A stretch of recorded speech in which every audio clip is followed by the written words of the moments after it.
Thank you for keeping us a part of your day. I'm your host, Mike Mercado. I am joined with the one, the only Daniel Marver, and of course, Devin Tingle. And on today's edition, we have an awesome guest for each and every one of you. This is something that we have been excited about to get a chance to talk to this person, this local legend, this NFL legend, this life legend here on the Sports Cubicle to talk about not just stuff on the field, but more importantly, stuff that happened off the field. You know him, you love him here in Chicago. You can check out his book, The Ultimate Comeback: Surviving a Suicide Attempt, Conquering Depression, and Living with a Purpose. He is the one, he is the only. He is Erik Kramer. Erik, how are you, my friend? Thank you for joining us, bud. Yeah, thank you. Good morning. So I really want to start off with this, just the baseline of what this conversation is, because there's so many people who watched you as a full grown adult, grew up watching you, have heard your name over the years, and always have just had this idea of you of the Spartan, the all-American guy, the man with the pads and the helmet and a golden arm, and lived a dream. But you opened yourself to everyone with this book. You allowed people into your soul, into your family, into what really is going on. What made you now want to open up and show everybody the vulnerable side of you, what really is the story of Erik Kramer? Well, I think that we all eventually live long enough, hopefully, that life happens, and that's not always sunny and rosy, but real life sometimes has some difficulties to it. And so I have, at various times in life, it's been a long time now, have battled anxiety, depression, and it resulted in what you referred to earlier as a suicide attempt. And fortunately, I failed at that attempt and it didn't work, thankfully. And so I'm now here to talk about, or here to live life in a way that maybe I hadn't before. And so it talks about the book anyway, living with a purpose. Well, I've got many. And I think just the idea of waking up every day and contributing in ways that make me feel good about being here, make me feel good about contributing to other people in their lives, serves a great purpose. You talk about therapy in this book, and was this some type of therapeutic session for you, writing these, telling these stories, kind of allowing it? Devin has been kind of circling on one thing that's really caught his attention and is a big part of this. But before we get to that, was this a moment for you to really exercise, maybe not exercise these demons, but really face them again and put them to paper and speak them out loud and see them actually hit the black and white? Uh, a good question. What kind of prompted all this? So it really doesn't bring up any negative uh, memories or connotations. It was really, one of the things that led me down this deep dark hole initially was the loss of my then 18-year-old son Griffin, and so, but I also have another son, Dylan, who was 5 years younger and still is, and going through his own life. And really, it was a letter to both of them in a way to honor both of them that really grew into um, being able a story that touches a lot of people. And it turns out that my story isn't unlike a lot of people's story. It doesn't always involve other people's stories. Always doesn't involve, losing a child, but in some way or another, people of all nationalities, races, opposite sex, male, female, come across things like anxiety, depression, huge setbacks at one time or another, the necessity to get back onto your feet and climb out of that hole that you now feel yourself in. And there's ways to do that. And you mentioned therapy, that being one. Another one is as you go along in life from whatever age, so it doesn't have to be wait till you're adult. In fact, it can start as a kid where you learn how to identify people maybe your age or even a little bit older, um, and people you can confide in, both good times, bad times. And then you have this sort of building home team that over the years you can cultivate. It's free, and you can rely on one another, you know, you to them and vice versa. And a lot of those, you know, tough times are coming. So are good times. And it's just a way to stay connected while you're going through all of those things kind of proactively, not waiting for something necessarily feeling wise negative to occur, but be ahead of that game. And so that's a little bit what this book is about. Dev? Yeah, Eric, in the beginning of your book, you talk about how even as a child, you dealt with a lot of anxiety, not so much depression here. And we're seeing a lot of, rise in kids having anxiety and depression. Everyone wants to blame the smartphones and the social media. And I'm just gonna take a wild guess that in the 60s and 70s, those things didn't exist. Do you think it's more just that people understand that children have issues too, Eric? Yes, children have issues because guess who else has issues? Parents have issues. And so everybody does. So everybody under the sun has issues. And it doesn't matter what age they occur at, everyone's got them. And I think this program, there is a mental health program that I'm trying to push forward. It's called Mental Health Touchdown. It hasn't hit the airwaves just yet, but it's going to. And it's going to, and we're going to start this out as an after school program for not only the kids in that after school program, but their entire families. And so I'm really excited. This is something we've been kind of working on for, I don't know, 4 or 5 years at least. And, but now it's really starting to come together. We've started to identify a couple of, not couple, four, you know, let's see, colleges or universities out where I live, along with a couple companies that all they do is create curriculum and help you implement it. And we ultimately, or I ultimately, want to have the rights to that curriculum so that other entities, whether it be within the state of California where I live or outside of that, we'd like to be able to train those folks to do exactly what we're doing. Dev? Right. And it's good that you're doing this organization with families because according to your book, it looks like your dad kind of did play I don't want to say a major, but there was definitely a factor in a lot of your anxiety as your dad was trying to live vicariously through you.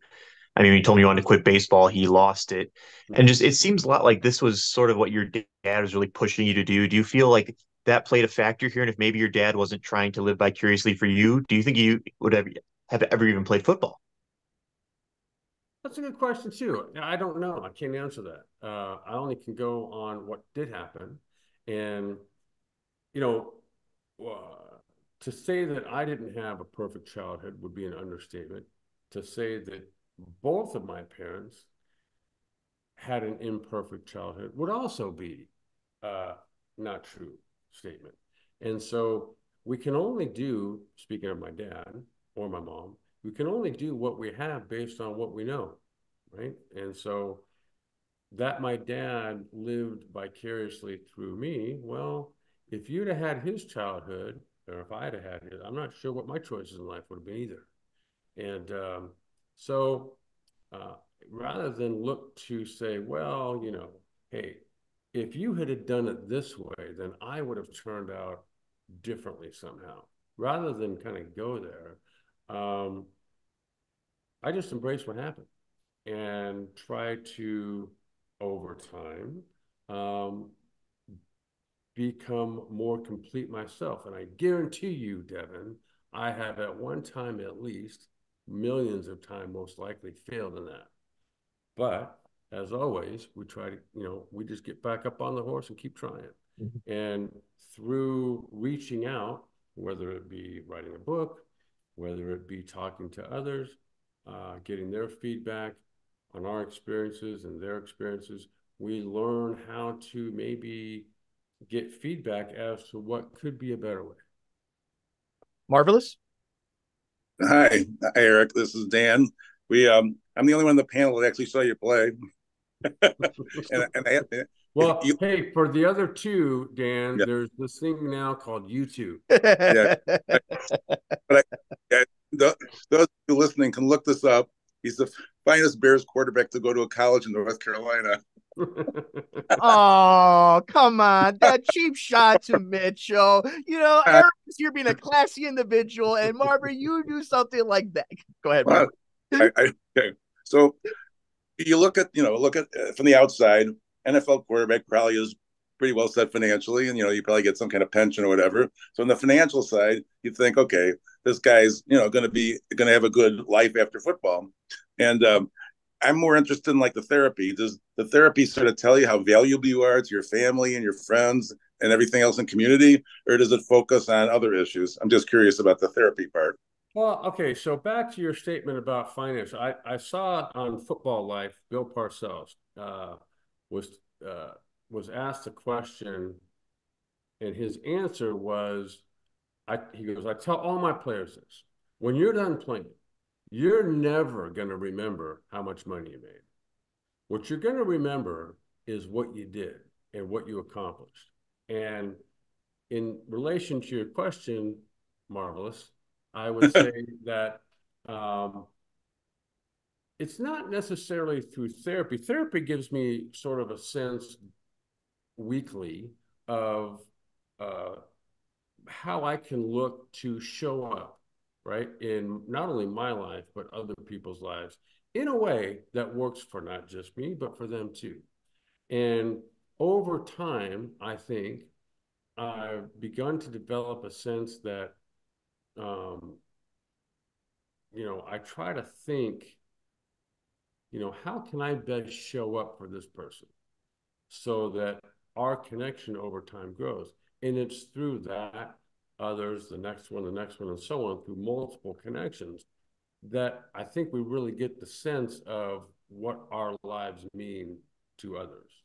And so combined with therapy, I think there's sort of a broader context to this life is a whole lot more important, and you can value yourself based on a lot of things other than money. If you look to value your life on what you've done based on the money you've made, I think you're going down probably not the right route. Devin? Obviously, I'm going to say the book itself is probably therapy, right? I mean, no doubt. I've had feedback from people I've never met, people who've known me my whole life, that have said, really? You went through that? I'm thinking, you knew I went through that, but apparently you didn't. And so I think it's, in a way, been therapeutic that way, because it's been a great conversation starter. I'll get out of the blue from guys I went to college with. Hey, just read your book cover to cover yesterday. And, didn't know whatever, and just proud of you or whatever. So it's just, I think it's a way, anytime you can connect to other folks is always a good thing. Devin, you wanted to bounce off of something Marvelous said? Yes, Marvelous did make a good point, tackling about our boy Mitch. And I think we all four of us here can say in the city of Chicago, you don't want to be the Chicago Bears quarterback because you can go 13-3, 11-5, but if you're not hoisting that Lombardi trophy, the fans want your head. And I guess, Eric, my question is, did you feel that from the fans in the city of Chicago? And I guess what was different from playing in Chicago versus playing in, say, Detroit? I think that's the feeling everywhere, honestly. And I personally tried to distance myself from the sort of knee-jerk fan reactions to things. So I didn't read anything, I didn't listen to anything that didn't have to do with what went on in my little sphere of watching, video of upcoming opponent, all the physical things, whether it be working out, running, working with a psychologist during trying to calm things down in my own mind and emotions in order to play at a high level. Those are things I concern myself. I didn't concern myself with the Mike Norths of the world, or not only what they said, but what their fandom said. Because guess how much they mattered to me? Zero. They didn't get me here. They weren't responsible for me not being here. And so, I learned how to rely on what mattered and The us focus on the things that would help get me better, and the things that would help me, if after falling down, get me back up on the horse again. and those awesome motivating words coming from somebody who has gone through a lot on and off the field. And if you're listening to us here in Chicago, a legend. Yes, we got another Bears legend here on the show who's doing some amazing work. And you can check out the book, The Ultimate Comeback: Surviving a Suicide Attempt, Conquering Depression, and Living with Purpose. Erik Kramer is joining us here on the show on the Sports Cubicle. I'm your host, Mike Mercado. I am joined with Devin Tingle and Dan Marver. And Erik, before we have some fun talking some football and all that stuff, that the fun stuff, I want to hit on this because I think the two things that I really took from the book: one, the letters to the family, to your sons, the story of your sons, and what that entails, and also the story about, and we call it on this book, it's called The Scam. Those two stories, I think, allow somebody like you who, if we're building a character, right, in a video game, you're the prototype. You can do it all. You played in the NFL. You played for the Bears. You took the Lions to playoffs. I mean, California life, and then we look behind the scenes of these two big moments in your life. What really allowed yourself to, I don't think overcome is the word, but kind of allow it to be a part of you, that these things happen, that you didn't get the vindication that you deserve. The accusation was louder than the vindication, and you losing your son, but having to carry all that and move forward and trying to take positive. How long did it take you to get to that point? Well, it took a long time. And I shot myself August 18, 2015. There's a good couple years there that I don't really remember. And like full 2, 3, maybe 3. And so much goes into recovery that I didn't know. And then, to have someone come back into my life who I was really done with and forgot, and then have that one single person take advantage of me financially and otherwise. One thing that she did, and this is something that like, she's now convicted and she's taken a plea deal and all that. But one thing I can never get back, one thing she can never get back, is the initial part. Her name's Courtney Baird, by the way. And the initial part is when after Griffin died, about 3 or 4 weeks, that went from nobody in my house to people round the clock. Didn't live there, but it was a busy environment in a very supportive way. And then the one thing that back then, this is back in 2015, late 2015, I'm sorry, 11, and was that Griffin, who had chosen not to live with me not long before he lost his life, did he really know he loved me? Or did he really know I loved him the amount that I did? And Courtney, who herself had a drug history, used to take Griffin, when he was at my ex-wife's house, to AA meetings. And her response was, "Oh, yes, he talked about you all the time." Well, no, he didn't. And so she interrupted my grieving process. I'll never get that back, but I am. So I've started that here recently. And not that I want to live backward, but that when you have a devastating loss like that, there's no prescribed amount of time, but there is an amount of time that when it's over, okay, now I feel better. That hole will never be filled, but you do need to take some time and just be contemplative. And so I've gone back now and begun talking to the people who knew Griffin back then when I really didn't. There's no magical formula to this, but I think that is a very important part of this process. So back to your, sorry to get off on this tangent here, but I think that, you know, she falsely accused me of domestic violence. It never happened, never. And um, and there was a knucklehead. Uh, there was like 8 cars came to the door, and guy walks up and asks me, "Did I put my hand on my wife?" We were actually married, which has now been annulled. Um, and an hour earlier, I had put my hand on her back in order to have her go inside. So I said yes.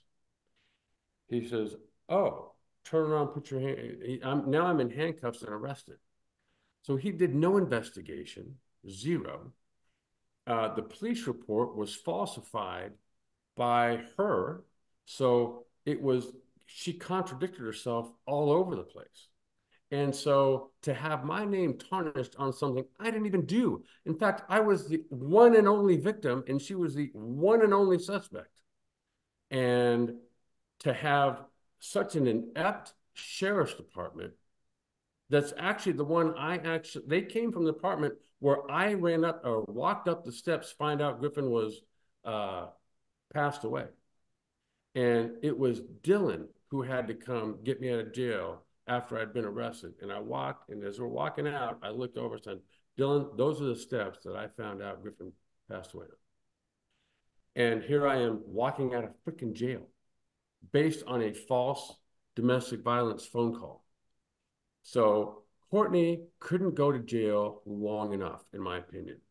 She's going to go to jail, but in no way will it be long enough.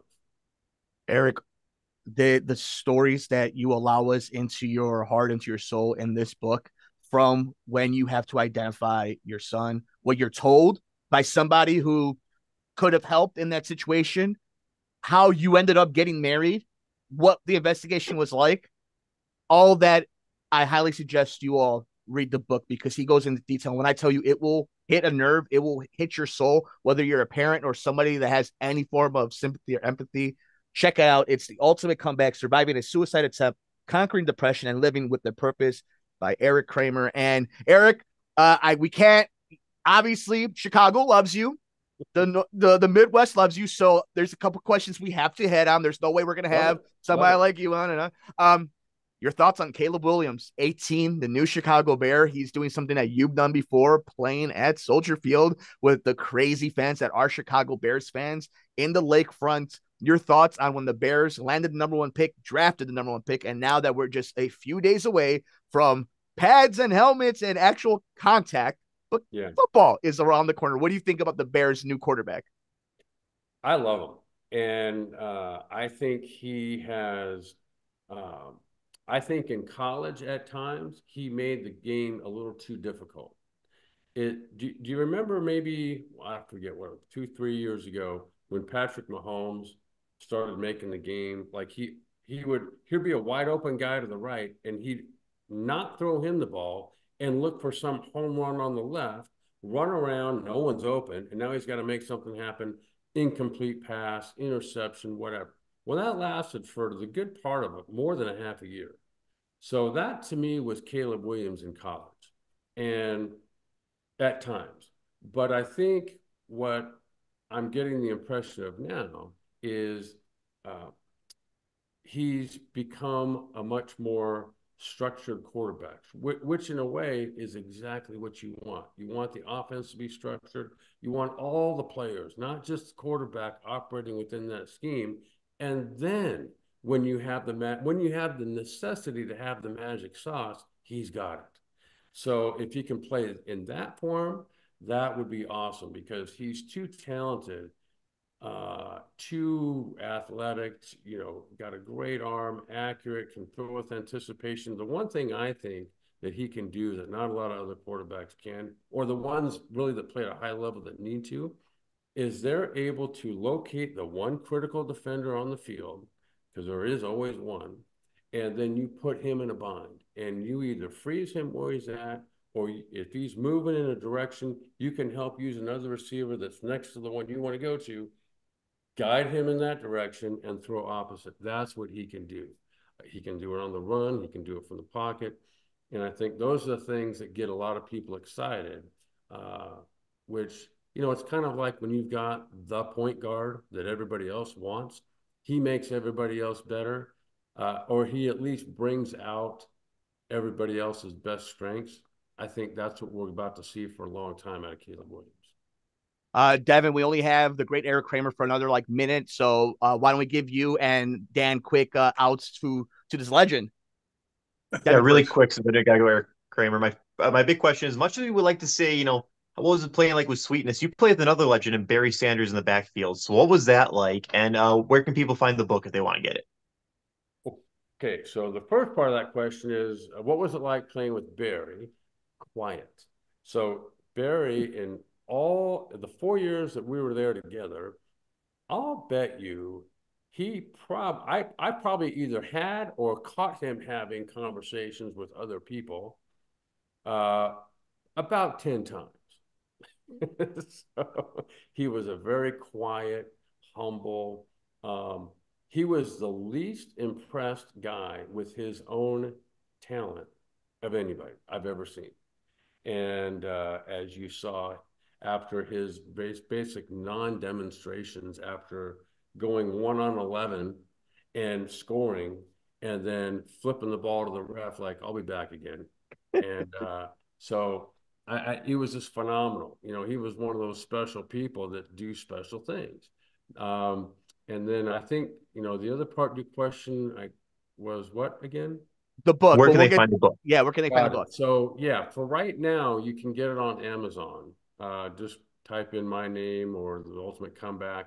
Very soon, you're going to be able to get it on my website, which is erikkramer12.com, especially if you want one inscripted and signed and all that. So that'll happen soon.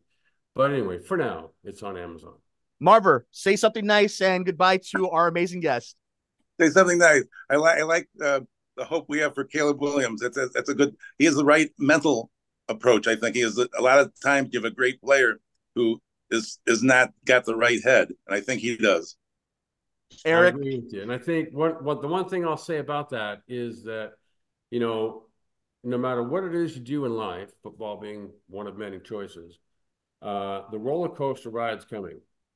And so my advice to him and everybody would be to,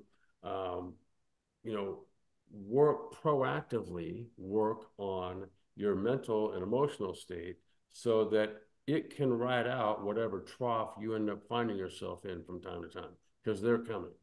And you just can't help it. And that's one of the tests of not only playing in front of, large crowds and being part of the media attention, but just in life in general. Tough times come, and know that, and then kind of prepare for it ahead of time. The Ultimate Comeback: Surviving a Suicide Attempt, Conquering Depression, and Living with a Purpose. Erik Kramer gives you so many great advice, tidbits, and his own personal journey in this book to overcome or to acknowledge, to get on the road of recovering and dealing with depression, anxiety, and he allows us in. Erik, just to let you know, Devin and I are in our mid to early 30s, and your name still rings as a legend around here. You are awesome. You are so great with your time, and more than think, your story allowing us, the people, the fans from different generations into your life, into your family's life, into your story. We thank you. We hope all the success, and we hope you're not a stranger. We know you're not a stranger to Chicago, to Detroit, but we hope you're not a stranger to us, new media, to media, telling your story, and for other generations to know how good we had it in the mid 90s. And hopefully, like you said, we have a movie for it. Erik Kramer, thank you so much, my friend, for joining us here on the Sports Cubicle. All right, fellas. Have a great day.